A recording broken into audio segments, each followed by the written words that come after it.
Before we get into this video, I just want to give my disclaimer. I mean no harm or disrespect to anyone involved or affected by the contents of this video. This is all information I have gathered from the internet and I'm compiling into this one video. The following contains graphic information and media towards the end of the video. Viewer discretion is advised. I will say a warning before the graphic content if you want to watch up until that point. The case of Ed Gein has inspired many horror movies such as Silence of the Lambs, Psycho, and the Texas Chainsaw Massacre. Edward Theodore Gein was born on Monday, the 27th of August in 1906 in La Crosse County, Wisconsin, in the USA. He was known to the public as Ed and by his friends as Eddie. His parents were Augusta Gein and George Gein, but Ed was never truly accepted by his parents. George Gein was orphaned at 3 years old after his parents, an older sister, was swept away and drowned in a flood. George Gein witnessed what happened. After the tragedy, George was raised by his grandparents. George turned to alcohol at a very young age, and throughout his life, he never recovered from alcoholism. At the age of 20, George met his future wife, Augusta.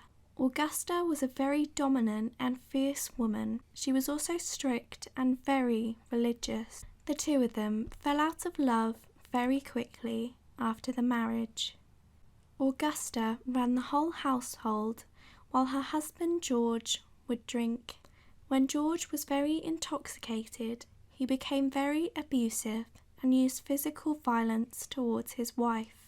This violence would be taken out on their children in the future. Augusta and George ended up hating each other, and Augusta would retaliate and use abuse and violence towards George. Due to her strict religious beliefs, Augusta refused to get divorced. In 1902, Augusta and George welcomed their first child into the world, a little boy named Henry. Augusta struggled to bond with her son and she decided she wanted a second child. Augusta prayed that her second child would be a girl, as she believed she would bond better. But in 1906, the couple's second child came along, another boy called Edward Gein. At first, Augusta believed having 2 boys was a punishment from God. But Augusta quickly had a change of heart when she realized she had 2 little boys who she could essentially brainwash and shape them into who she wanted them to be, to have the same strict religious beliefs as her. For the first 8 years of Ed Gein's life, the family lived in La Crosse County. His parents owned a grocery store, and the household was ruled by Augusta. Augusta grew to hate La Crosse County, believing that everyone who lived there was hypersexual and sinners. She didn't want her children growing up in that environment, as she wanted them to grow up to be perfect, respectable, and religious men. The family sold their grocery store and bought an isolated farmhouse located in what was known as the Great Dead Heart of Wisconsin. The house was miles away from Plainfield, which was the nearest town. Plainfield was a very small town that never exceeded the population of 700. Ed and his brother Henry were only allowed to leave the house to attend school and were not allowed to talk to other children. Augusta and George would beat the boys, and Augusta would smother the boys. She wasn't affectionate to her sons at all. Ed had a love-hate relationship with his mother. He always wanted to impress her and to prove himself. At the age of 14, Ed Gein decided to leave school to work full-time on the farm, so now it was total isolation. In their 30s, both boys, Ed and Henry, took odd jobs in the local town. They were recognised as very hard-working and trustworthy. This was around the time of the Second World War, but neither boys participated in anything to do with it. Henry was too old, and Ed failed his physical exams due to his droopy eye and impaired vision.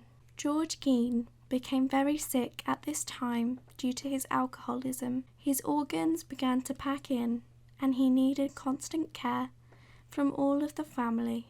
After 3 years of constant care, Ed's father, George, aged 66, passed away when Ed was 34 years old in 1940.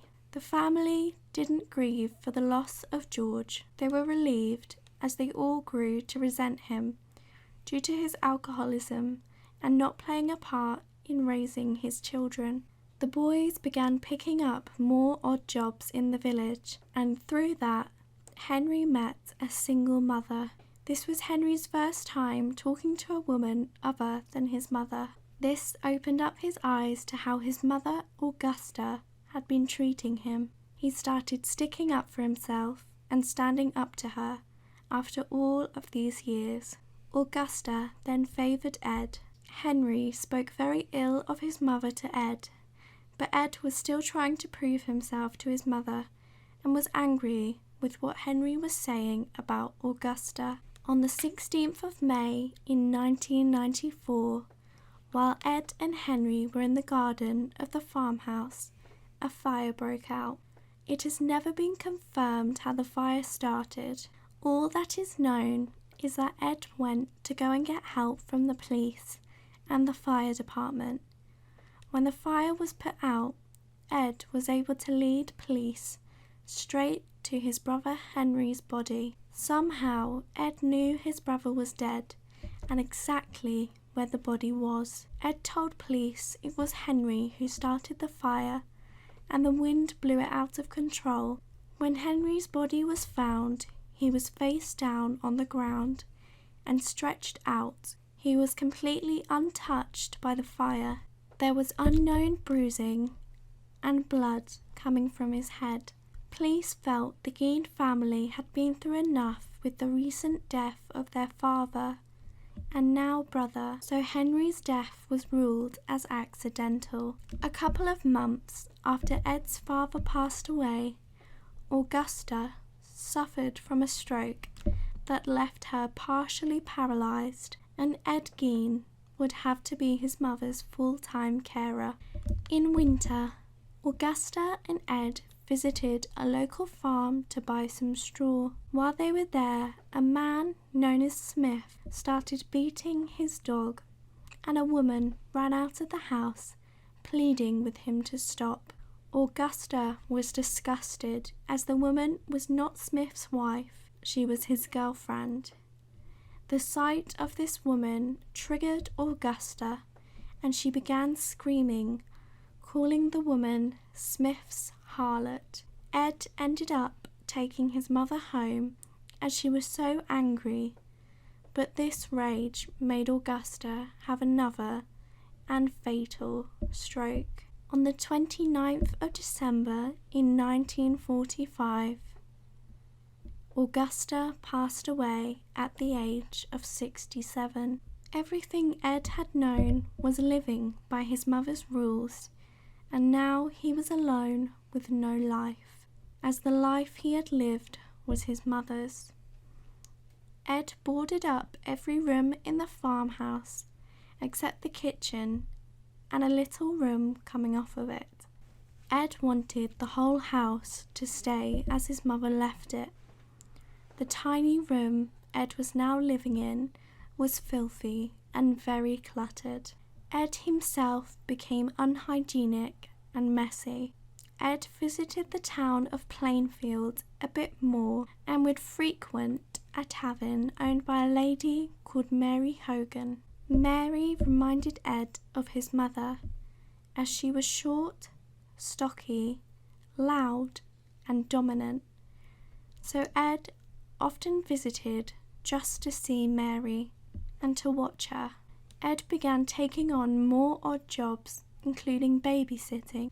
Ed seemed to relate more with children than he did with other adults.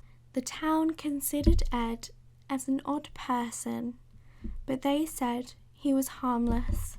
Ed was a target for bullying in the town of Plainfield.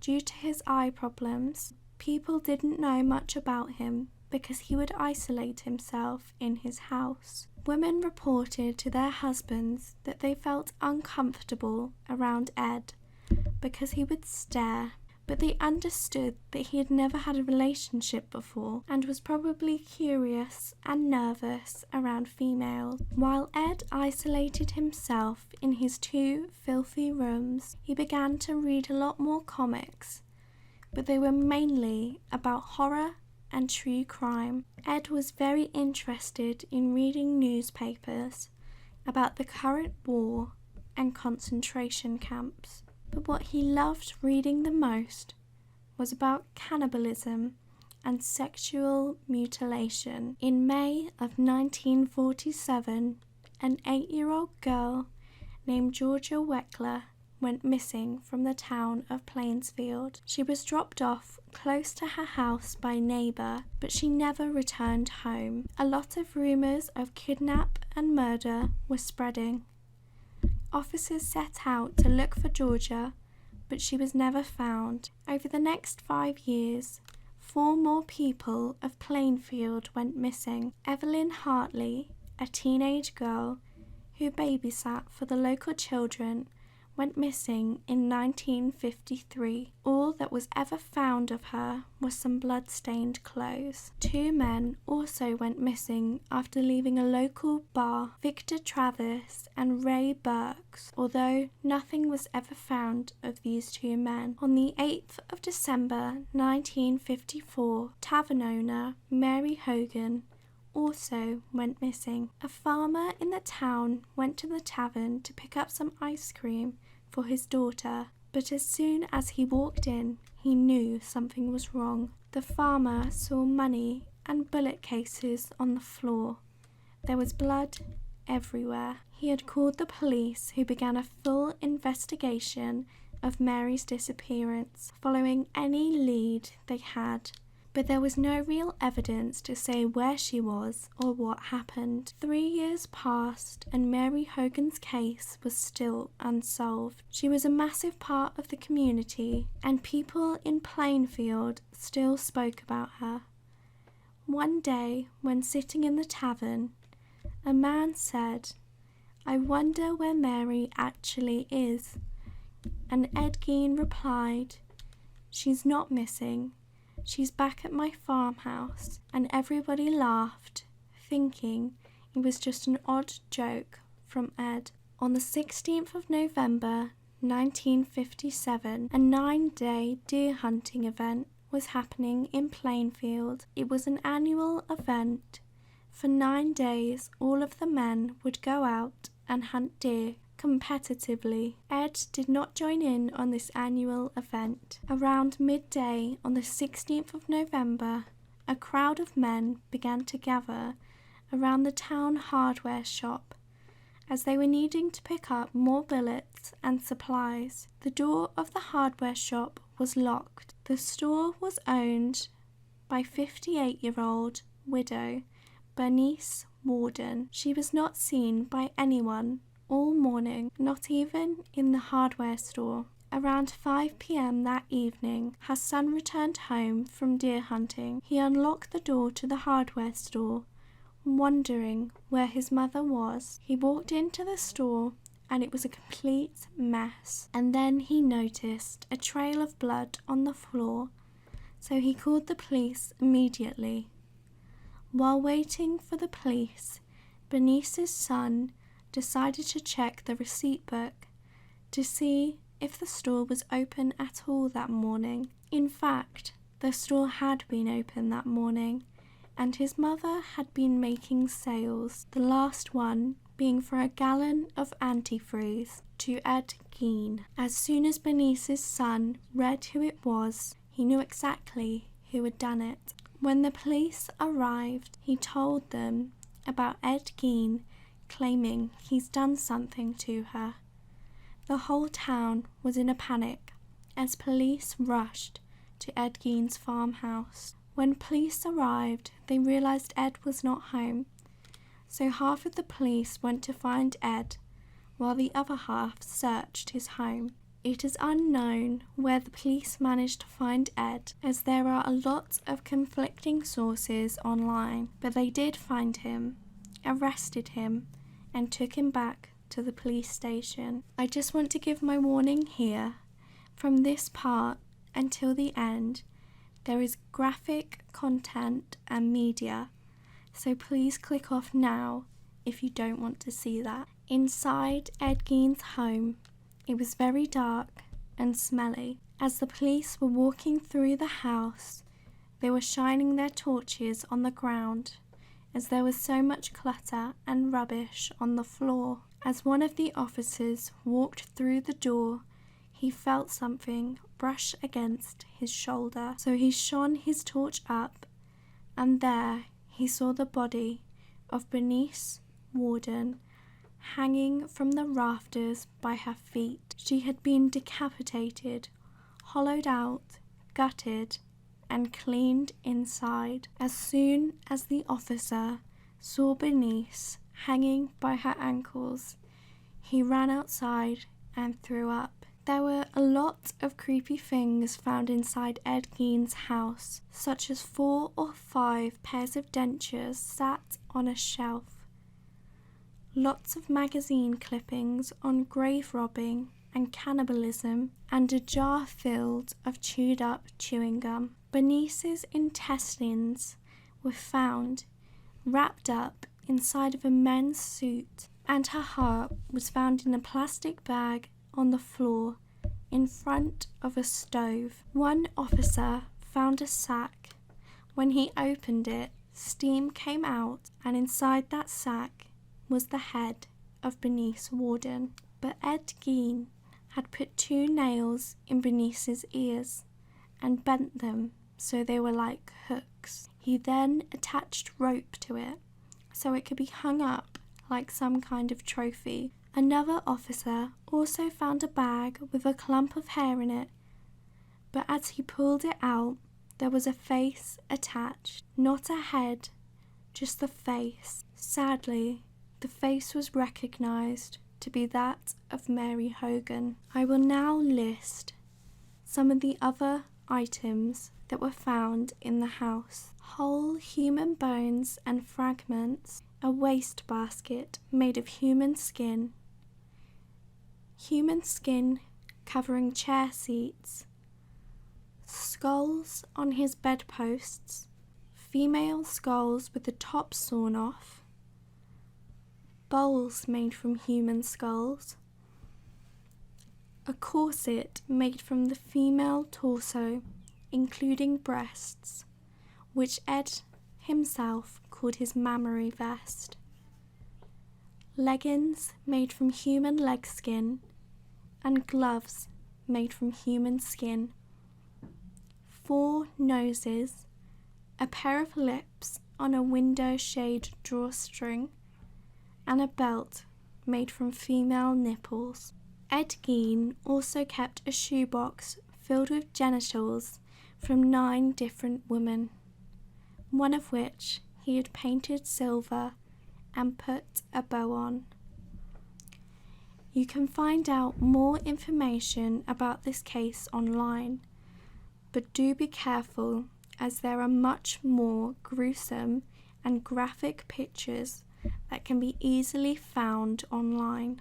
Ed Gein also confessed that he would dress up as a woman ever since his mother passed. Many psychologists believe Ed was either dressing up as his mother or dressing up as a woman, as that is what he believed his mother wanted, as she always wanted to have a girl and constantly told this to her sons. Ed Gein would sometimes wear the mammary vest and the female skin face mask, and he also admitted that he would sometimes stick the female genitals onto himself. While Ed Gein was being investigated, he refused to talk to anyone. After the police confronted Ed about what they had found at his house, Ed realised there was no escape and no coming back from this.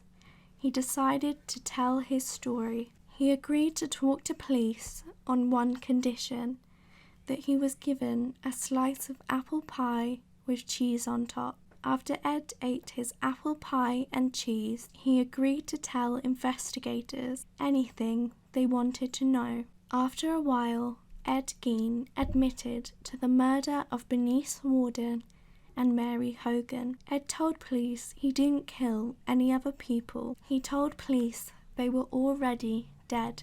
Ed would keep an eye on the obituaries in the newspapers, and whenever a middle-aged woman that was around his mum's age when she passed away, he would wait until the night of their funeral and then dig up the grave. Some of these were people that he knew. Ed claims he did this around 40 times in a hazed state. Ed also says 30 out of the 40 times he snapped out of his hazed state and returned home. Police needed to confirm this. Ed took police to the 2 graves that he had robbed, so police exhumed the coffins, and it was confirmed they were empty. Ed also led police to the rest of Mary Hogan's body, as it was only her head that police found. Ed told police he had cut up the rest of her body and cremated it. Ed Gein denies ever engaging in necrophilia or cannibalism with the bodies. He simply just wanted their body parts. The 4 disappearances, including Georgia, Evelyn, and the 2 men, were never connected to Ed Gein, although many people believe these disappearances were because of Ed. Police had evidence and confessions from Ed Gein, so they decided to send Ed to a mental facility to be assessed. Ed Gein's official diagnosis was schizophrenia, and he was found mentally incompetent. On the 21st of November 1957, Ed Gein pleaded not guilty by reason of insanity. Ed was sent to the Central State Hospital for the criminally insane, where he later died on July the 26th, 1984, due to respiratory and heart failure from liver cancer.